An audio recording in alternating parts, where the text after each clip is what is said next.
According to the Centers for Disease Control and Prevention, as of June of 2020, 13% of Americans reported starting or increasing their use of substance use as a result of coping with the emotions and trauma of the COVID-19 pandemic. Overdoses have also spiked since the beginning of the pandemic. The reporting system known as ODMAP demonstrated that during the early months of the pandemic, we witnessed an 18% increase nationwide compared to the same months in 2019. Workplace stress and isolation as a result of the COVID-19 pandemic has also been a rising concern amongst many in America's workforce. At the International Center for Addiction and Recovery Education, they have spent the last 25 plus years bringing together people and processes to overcome society's addiction challenges in over 40 countries nationwide. Cheryl Brown Merriwether's chief professional mission is to help HR professionals and other businesses navigate their workplace crisis. As the vice president and executive director of iCare, Brown Merriwether is focused on providing strategic sobriety workforce solutions. She also serves as the past president of the Greater Orlando Society of Human Resource Management. She has spent the last quarter century of her career working tirelessly to ensure a diverse and sober workforce where everyone has a chance to thrive regardless of their circumstances.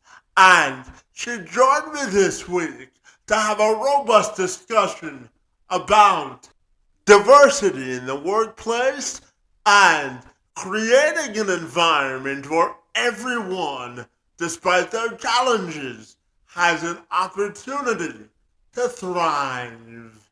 I'm Kevin McShann. Let's have this conversation.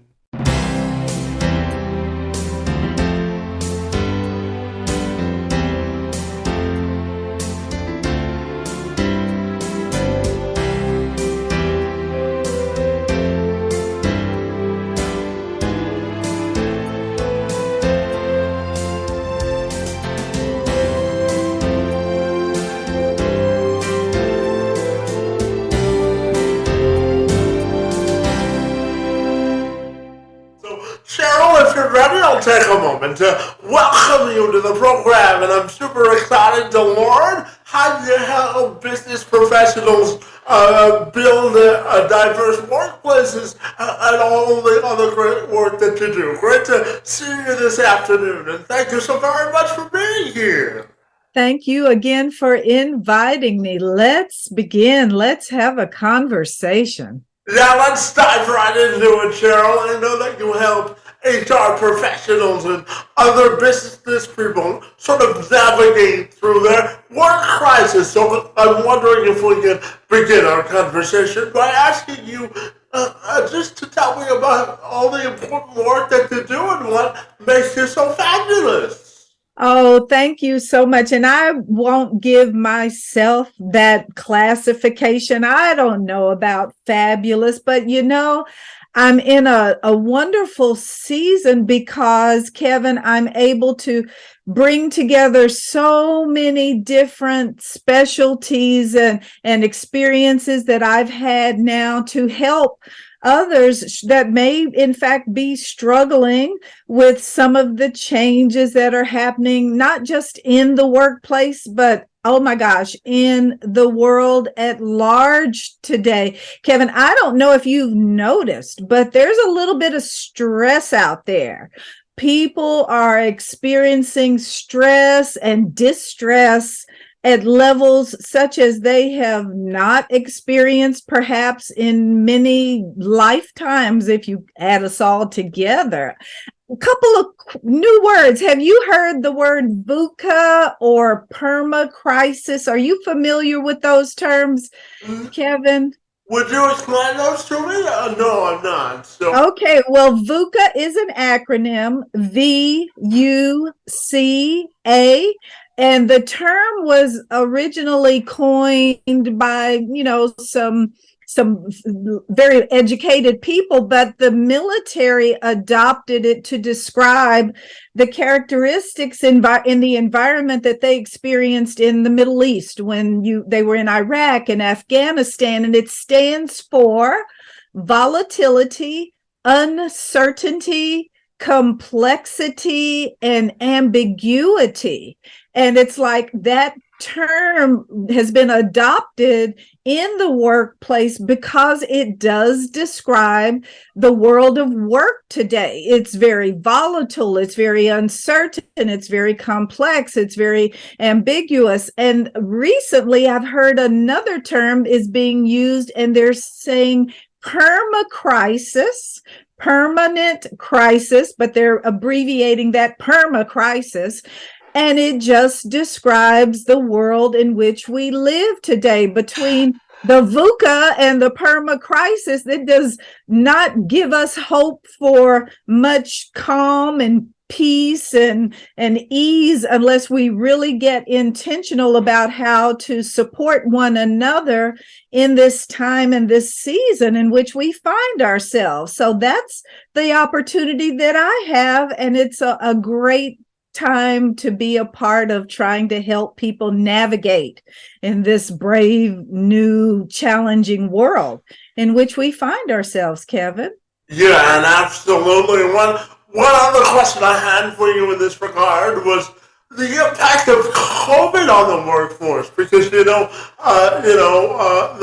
pandemic was a stressful time for a lot of people, and a lot of people lost their jobs and are still in some cases recovering from COVID. So tell me, what impact do you think the pandemic had on the future of today's workplace?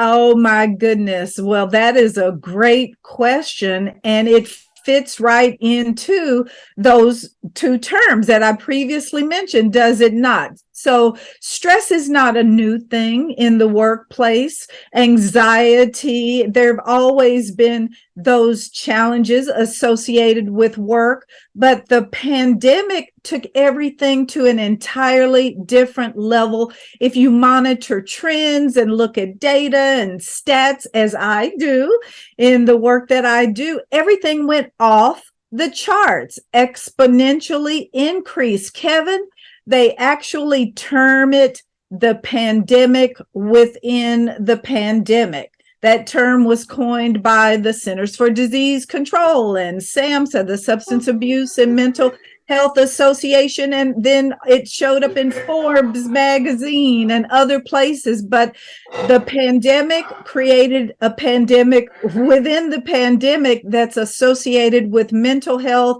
substance misuse, addiction. And so the behavioral health focus is something that now is very much in the forefront of the minds of many. And that is a good thing because we now are able to begin to address it with creative solutions. So I'm pleased about that. Yeah, absolutely. And Cheryl, when you talk about creative solutions, and as you know from reading up on my background, I help organizations with infusing more people with disabilities into the workforce. In fact, I was born with cerebral palsy, and I help organizations amplify the hiring of folks with disabilities. So tell me, when you look at the workplace today, how do you think we can infuse more folks with disabilities? Well, it's an interesting thing to think about because, and being an HR person as I am, there's medical definitions of disability, and then there's the ADA, the Americans with Disabilities Act definition, Kevin, that really defines a person with a disability as a person who has a physical or a mental impairment that substantially limits one or more major life activities. That's like the classic definition. And if you go with that, you will realize that, man, there's not many people in the workplace that don't have a disability of one type or another. So the way to address that, in my humble opinion, is in large part being addressed through some of the new things that fall up under the diversity, equity, and inclusion umbrella. Because if we approach this realizing that each one of us is unique, each one of us may have challenges, either physical or mental, or if not personally, with those whom we may love and be associated, our family, our friends, our coworkers, we're all in this together. So let's look for ways to value individuals for who they are, for what they bring to the workplace, and then we can just expand that umbrella and work together to accomplish the organization's goals and objectives. So there's legal things we have in place, but I think so much of this, Kevin, begins with the attitude of the heart. Let's appreciate one another's uniqueness, the characteristics and qualities and talents and gifts that we all have. Let's just open the umbrella and come together and work together to make the workplace better, as we do with other areas of our lives. Yeah, because diversity of thought is a strategic advantage, isn't it? I appreciate that you mentioned that. So true. Diversity of thought. Absolutely. Yes, sir. Absolutely. And Cheryl, I also know that you're the executive director and vice president of iCare, or the International Center for Addiction and Recovery, which has spent the last 25 years bringing together people and processes to overcome societal addiction and challenges in over 40 countries worldwide. So tell me about this important work and why you're so passionate about it. Oh, thank you for that question. I love to talk about eye care, but interestingly, I have to share, eye care is the rebranded name of the original institute, which was titled the Net Training Institute. We are a Florida-based 501c3 nonprofit organization that was established, Kevin, back in 1996 to train addiction counselors and recovery professionals. And we were very fortunate to partner with, the state of Florida organizations, the United Nations, and some advocacy work, the U.S. State Department. And that allowed us to expand the work that we did in partnership with others into 40 nations. So that original institute still exists and does still train clinical professionals who work with those who are struggling with substance misuse, addiction, and recovery. But we saw a need to expand our mission beyond just working in support of clinical professionals. And in 2013, we created a second division called the IAPRC, which stands for the International Association of Professional Recovery Coaches. So recovery coaches, Kevin, are non-clinical coaches. They may be health and wellness coaches. They may be executive coaches, life coaches, divorce coaches. but coaches run across individuals in their practice who may struggle with substance misuse or addiction, either personally or within their families. So we created the IAPRC to train and certify non-clinical coaches to work with individuals who needed support with, some of the clinical or related challenges around substance misuse. And then COVID hit.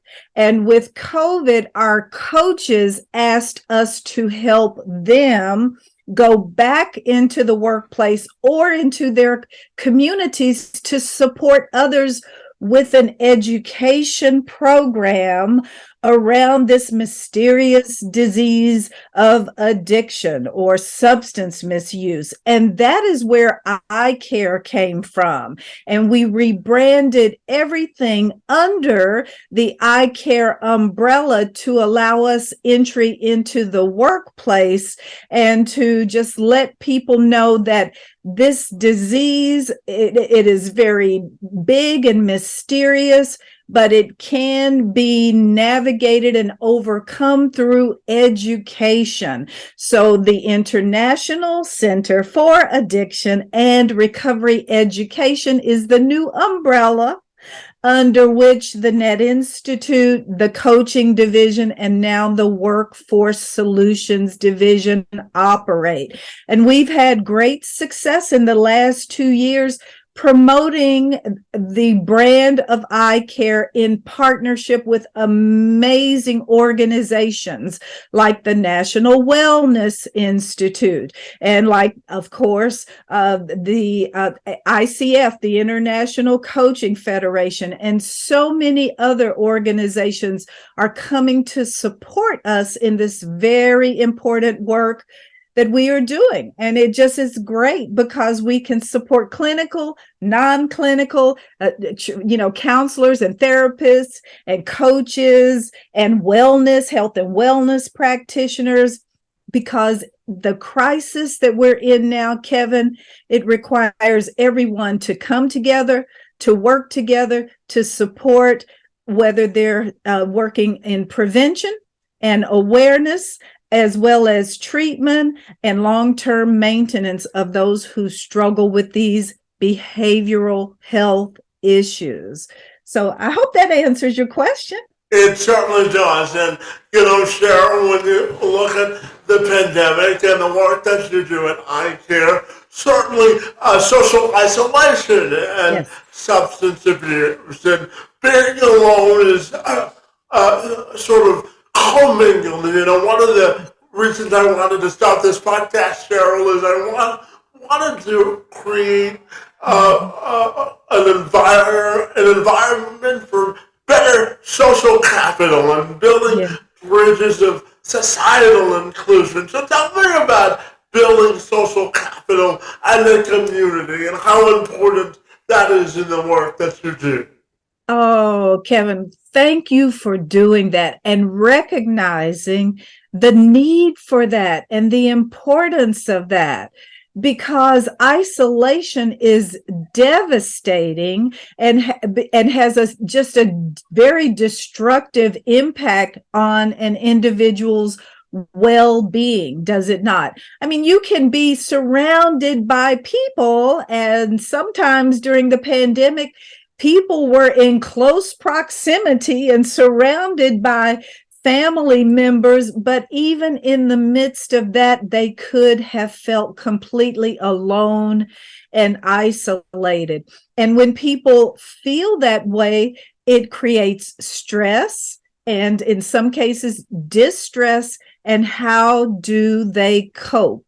So the issues that I work with fall up under the behavioral health umbrella, which encompasses both mental health, stress, anxiety, depression, sleeplessness, suicide. Those are the typical conditions that fall under the mental health umbrella. But then you also add to that the substance misuse and the addictive and unhealthy behavioral addictions or substance misuse addictions. They come together, Kevin, and they are a reflection of an individual's attempt to cope with what they're struggling with. There's an interesting statistic. Approximately 46 to 50% of individuals who struggle with mental health issues also struggle with substance misuse or other addictive behaviors, and the same works the other way.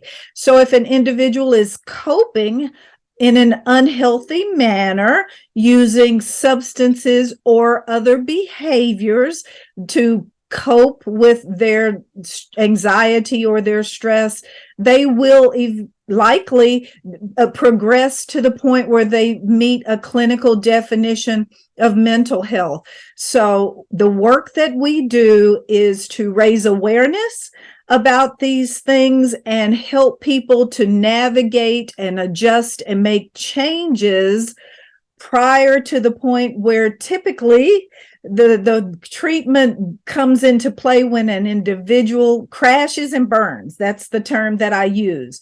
We want, through our programs and the work that others like yourself are doing, let's bring people together. Let's create psychological safety so that people can ask questions, so that they can learn about these things, so that we can intervene in a proactive manner and help propose solutions for individuals so that they don't progress to the point in either their mental health or substance misuse that leads to a crisis.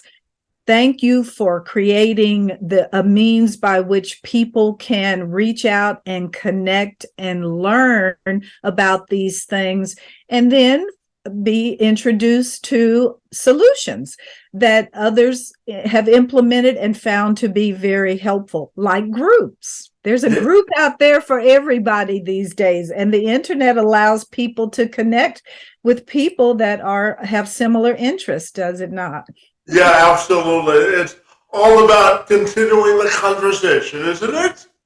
I love that. I love that. Thank you so much for that. Let's talk about it. That's a saying that I use, and your conversations align with that and support that perfectly. Well, I appreciate that, and I also know that you're heavily involved in the Greater Orlando Society of Human Resources Management. How you find time to do anything else in the day is remarkable, but I want to know all about the good work that you do with the Society of Human Resources Management and why it's so important to sort of the viability and the sort of viability of the Orlando economy. So tell me about all the good work that you do with that organization. Oh, thank you so much. So the Greater Orlando Society for Human Resource Management, we call it Go SHRM, is a local affiliate of the Society for Human Resource Management. SHRM is our parent organization, and SHRM has local affiliate chapters all over the country and around the world. So we promote and support HR practitioners and professionals and the organizations that they support. So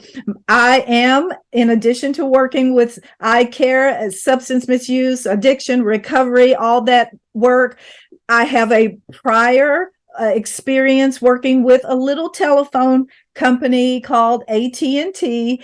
And at the time that I was there, Kevin, I worked as an organizational development and training specialist manager, which is under the HR umbrella. So I have been an HR professional, a human resource professional for more than 20 years, 25 years, working as a manager in organizations, as well as a human resource manager, organizational development manager. So that is my vocation, my education, and my experience. My lived experience is more in line with the substance misuse, addiction, and recovery because of some family of origin experiences.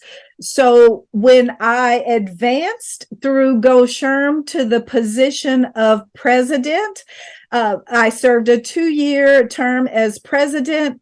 GoSherm was approached, Kevin, by some community organizations to help with educating HR practitioners around the opioid epidemic. There's an organization in Central Florida now expanding nationally called Project Opioid.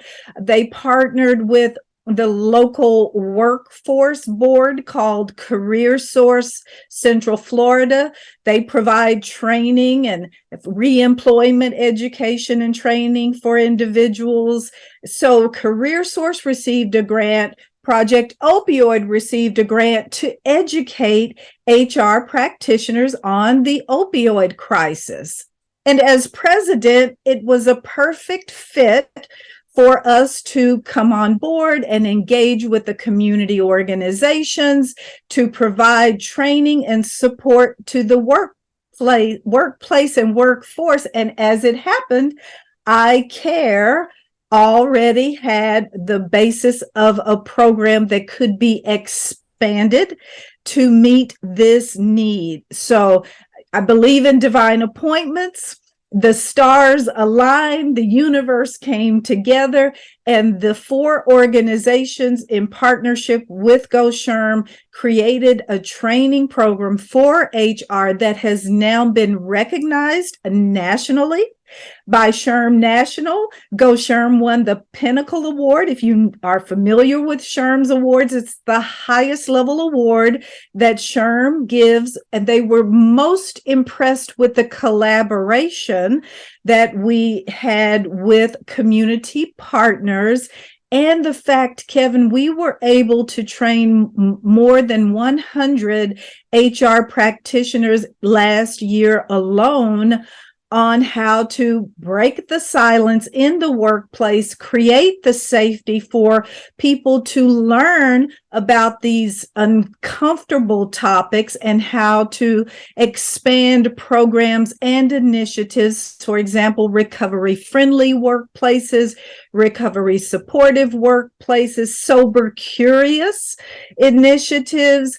It's an amazing thing that we have created here in Central Florida that accomplishes GoSherm's mission. We support our individual members, the companies that they support, their workforce, and the program has been so successful, Kevin. It is now being expanded beyond Central Florida. The U.S. Department of Labor is inquiring about the program to see if it's the kind of thing they can get behind and help to expand nationally. So the problem is severe. It's the post-pandemic, pandemic within the pandemic, the fentanyl crisis, the mental health crisis. All of these things do cross over and impact the workplace because the workplace is made up of people and people are struggling with these issues. But in terms of creative solutions, we have created something here together in partnership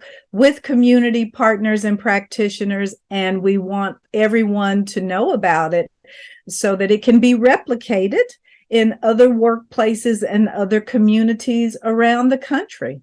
Yeah, Cheryl, I used to work for the Ontario Chamber of Commerce, and one of the signs that was in my office that always said that more things get done through collaboration and partnership, don't they?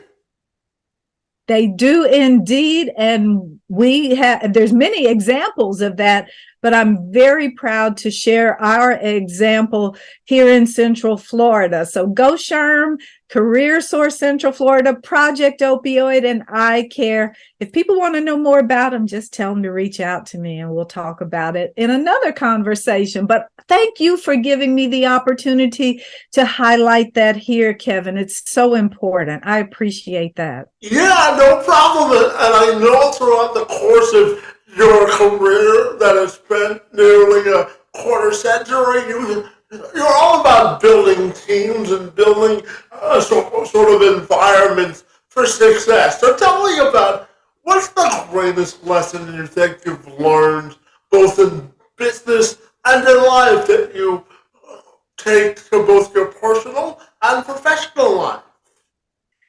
The greatest lesson that I have learned is that we are in this world as people with people. So whether we're trying to build a successful family or a successful workplace or a successful community or nation or world, we encounter people on a daily basis everywhere we go. And if we can learn that we have more in common than we have that is different from one another, that is the foundation upon which we can build, which leads back to the collaboration, does it not? And cooperation and appreciation, Kevin, appreciating that nothing gets done without the help and support of others. So that is the lesson. The longer I live, the more I learn to appreciate the diversity of each individual. We have unique gifts, unique talents, our backgrounds, our experiences. They're all unique to each one of us. Even a set of identical twins will have different, unique experiences and in many cases, backgrounds, even though they may have come from the same parents at the same time and may look alike. But that is the greatest lesson in the time and the season, the VUCA world, the world of permacrisis. We have to step back from the noise, if you will, the chaos, and look around and say, who am I in relationship with, and how can we work together to make our days better, our workplaces better, our families better, and our communities better together, drawing upon the strengths and the gifts and the talents and the experiences that each one of us bring to the table. Yes, we will disagree on this, that, or the other thing, but let's look for those things that we have in common. Let's approach and identify solutions to challenges. I won't call them problems, to the challenges that we all face. If we can do that from a position of appreciation for one another and the fact that we're all in this together, I believe it just works. It's applicable for every environment and every setting and every group. Yeah, absolutely. And Cheryl, I've got a trio of questions left for you. And the first of the three questions has to do with what we heard from President Biden during his State of the Union when he talked about the need to create more jobs that don't necessarily need a 4-year degree because, not all people learn the same way. So tell me about the importance of the increase of vocational jobs and education and how important it is to diversify the workforce. Oh, thank you for that question. Oh my goodness. Kevin, I've lived long enough now to see times and seasons, right? So we've gone through times where everyone needed a 4-year degree. You got to have a bachelor's degree. And now we're in a season where we're trying to figure out how to address the debt in some cases that folks have obtained or acquired, trying to get those, what we said were necessary, essential, vitally important, must-have college degrees. And we look around now and we say, but gosh, my air conditioner is broken, or I need someone who has some electrical skills. So now we're entering into a season where we have a shortage of individuals who can enter the workforce and master trades. And so this time in the season that we are in now, and I'm so appreciative of the federal focus on this, is that yes, we need people who have college experience, but we also need individuals who can master the trades. And oh, by the way, because it may take a while for people to go through and learn the trades, even though typically you can get through some real good certification programs for trades in a shorter period of time and less expensive amount of investment for the trades. But Kevin, the beauty is in this season, we're now starting to expand the umbrella and say, hey, what about people with lived experience? And we're opening the door to individuals who may have other challenging, what used to be termed challenging or difficult backgrounds. In the last week, Kevin, I've talked to 3 different organizations who are focusing on formerly incarcerated individuals, trying to support them to get what they need to enter the workforce. We're looking at retraining and helping veterans to learn what new skills to enter the workforce. We're looking at seniors, bringing seniors back into the fray, because individuals now can live to the age of 90 or 100, and they're saying even beyond in the next decade or so. So the umbrella, again, is very wide and broad. The needs are tremendous. We need to retrain, reskill, retool individuals, and it's an all hands on deck. If you're willing to learn, if you're willing to work, we need you. So what you see evidence in all of these different initiatives is just a new way of thinking. And what is the saying? Requires different, what is it? A challenge requires different thinking, or a crisis, or something to that effect. But the point being, where we are with in this post-pandemic era that continues, the rapid pace of change with new technologies, it just requires new thinking, different thinking, and a willingness to accept again, I don't mean to keep repeating myself, but that new thinking says, we have a challenge, we have a solution. Who can I find that can step up and meet the need? And it can be individuals with or without a college degree, with or without lived experience, with or without a difficult background. Let's meet them where they are. Let's help them get what they need to help us do what we need to do together. So you're seeing that change happening in real time as we speak, and it is a very exciting time for the workplace and for those who may just want to do something different, start all over again in their 40s, in their 50s, in their 60s, and at all stages of life. Isn't that exciting? Well, I tell you that variety, it's the spice of life, isn't it? It is indeed. And that's the silver lining that I focus on. Yes, the pandemic was traumatic, and many people experienced terrible things during that season. In my family, for example, my husband and I lost a 33-year-old nephew to the pandemic. So we must never fail to acknowledge collectively what we have come through.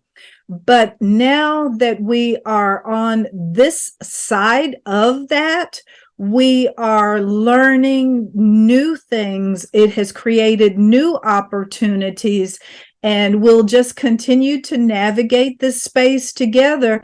But from my seat, it is just a fabulous time and a silver lining for us to make some changes and do some things differently based upon what we need and who we are. We are all survivors, Kevin, and I do believe we can figure things out together and make things better for us in the future. I'm the eternal optimist. As am I. And, Cheryl, I'm curious to get your definition of what do you think sustainable workplace, both prosperity and diversification, looks like going into the future? How can we create a workplace where everyone's opinion is valued and sustainable, where everyone has a chance to grow? Well, this diversity, equity, inclusion thing, it can kind of gets a bad rap sometimes in some groups. But Kevin, that really is the answer. And I've highlighted that on some level in some of the previous questions that you asked me. The workplace is composed of individuals. Again, coming from different backgrounds, lived experience, gifts, talents, all of that. If the workplace will acknowledge and be willing to invest in the people, the talent is the HR term that we use, we can create sustainable and prosperous and viable organizations. And the process by which we can do that already exists in the workplace through these initiatives, diversity, equity, and inclusion. It has now been expanded to include a B.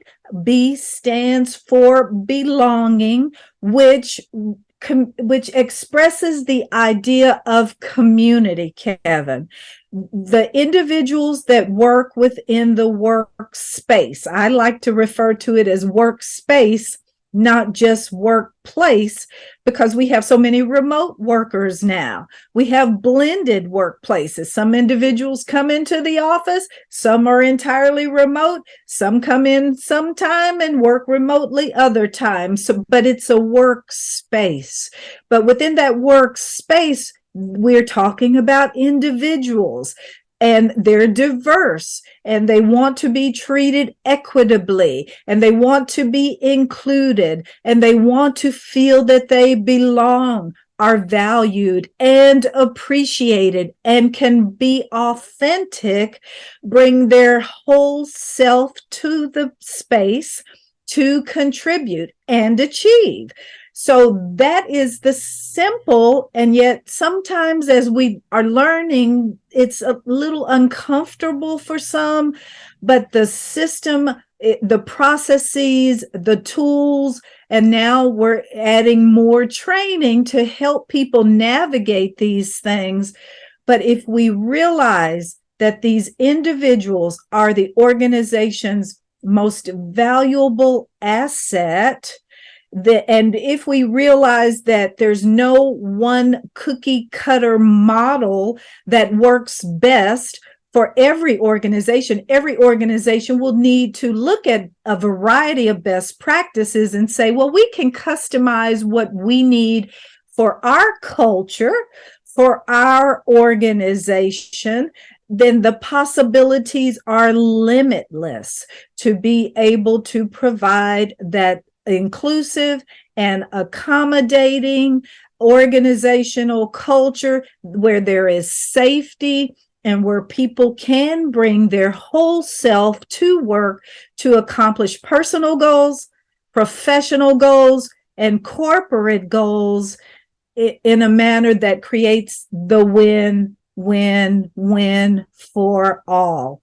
So I think that's a simple solution. At the same time, in practice, it can be challenging, but it is being done. Organizations are doing it. They're expanding their groups beyond employee resource groups to affinity groups, to groups and communities that will in the future, many are starting to include individuals with disabilities, supporting employees with mental health or substance misuse, addiction, or recovery backgrounds, either personally or for family members.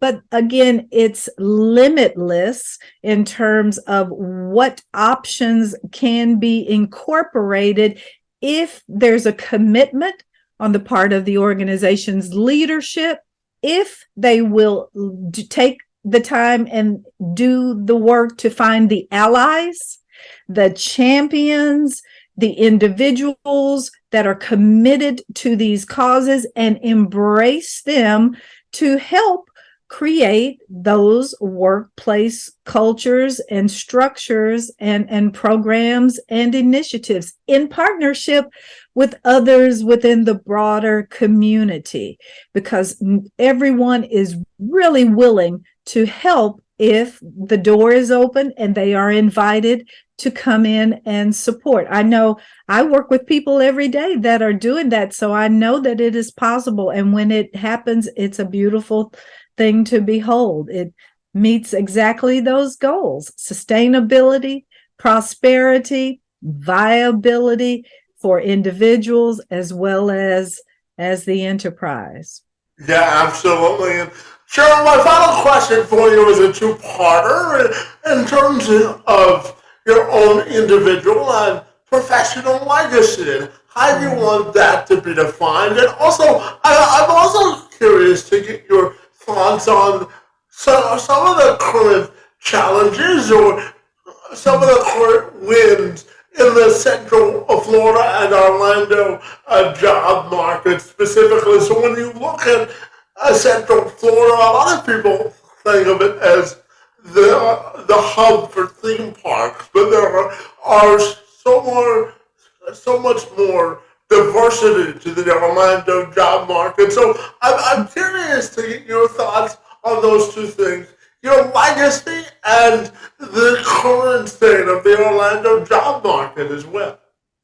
Okay. Well, my legacy, and I think it's probably changed over time, over the decades. Now, Kevin, I've been in the workplace a few decades, and I remember attending classes back in the day where they say, imagine people speaking over your grave, how do you want them to remember you? So I've kind of played with that over the years, and I think I've found two quotes that just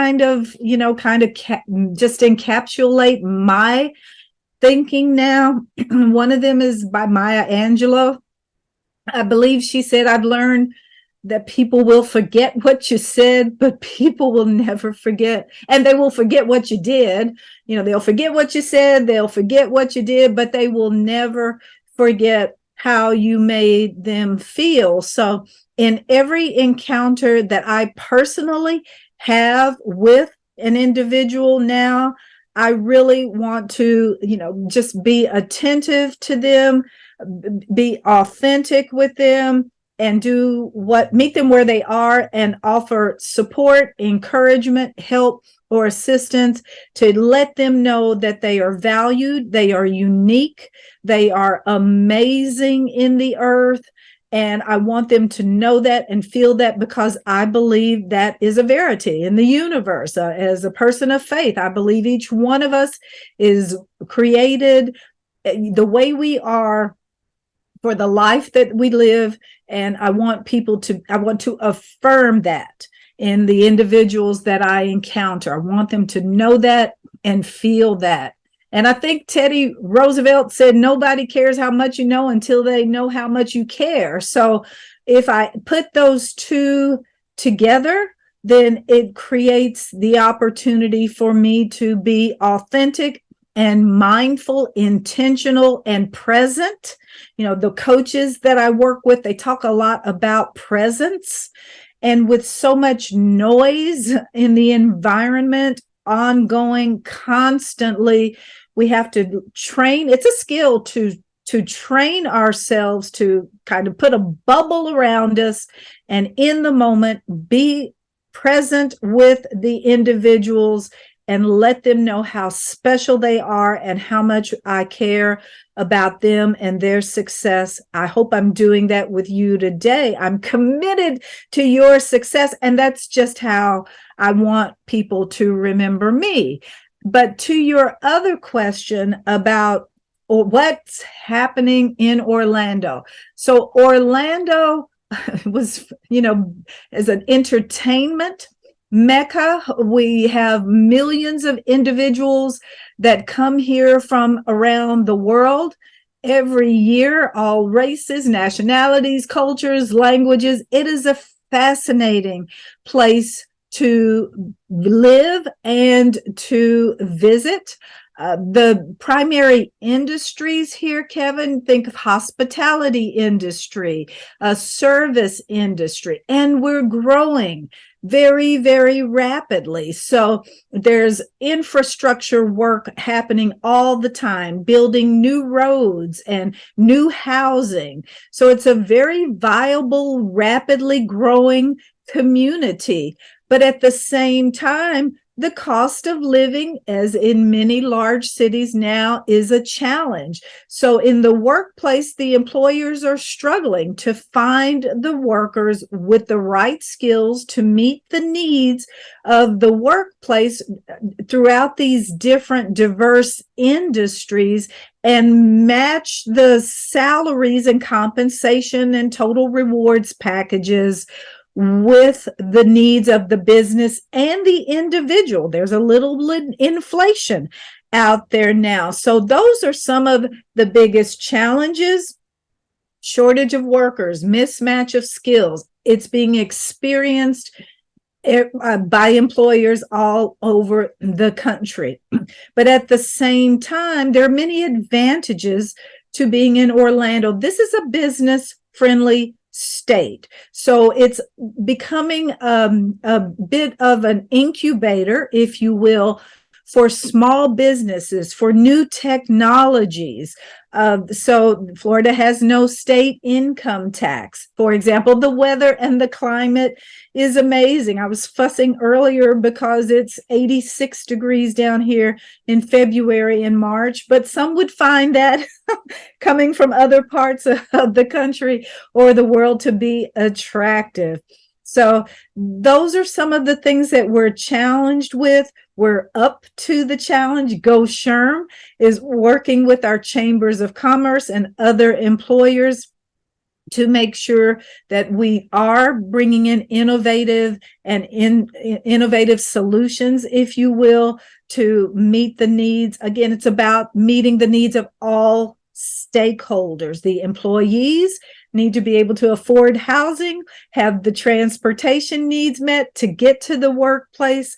The employers need to pay a fair wage that allows them to stay in business, at the same time providing for their workforce to be able to and be motivated, right, to come to work and show up. So I don't think our problems are unique. But at the same time, our environment, I do believe, is unique because we're up to the challenge. We're bringing in new solutions, new businesses, and there's tremendous opportunity here for employees, for employers, and for others for whom this is something that they care a lot about. So come on down, Kevin, and visit us, and I will gladly show you around. And if time permits, we'll do a theme park or two. How about that? Absolutely. I consider Orlando my second home. So next time I'm down there, I'm going to look you up. I promise. Okay? All right. I'll hold you to that. Thank you. Absolutely. And Cheryl, quickly tell me, if people want to get connected with you, what's the best way they can do that? Well, the best way is to find me through iCare, which is my day job, which is the center of my world because it allows me to support all of these other wonderful initiatives that I have the honor and pleasure of being a part of. Kevin, I just count my blessings. I am a manager. I'm an HR practitioner. I'm a professional coach. I am an adult educator. I am a human resources professional, an addiction recovery support professional, and I do all of that through I Care. So the best way for individuals to catch me is through my email, Cheryl at icare-aware.org, or they can come to the icare-aware.org website and reach out through the contact me. That'll give them a chance to learn more about the work that we do. But it has been my great honor, Kevin, to be your guest today, to have been invited by you to share through a conversation some of the things that I'm doing, that I care about. We found alignment. You and I are in sync. We share so many aspirations for the workplace, for individuals with disabilities, for these issues around behavioral health, and for the communities that we live in and that we support. So thank you for giving me the opportunity to do that. I'm so grateful to you. Well, Cheryl, I have to tell you, it was my privilege to engage in conversation with you this afternoon, the work that you do at iCare, and to promote and expand and workplace diversification is most appreciated. I want to sincerely thank you for your work in the space and time on my behalf. It's most appreciated, and thanks so much for joining me in conversation this afternoon. Stay warm up there, Kevin. That's the goal, right?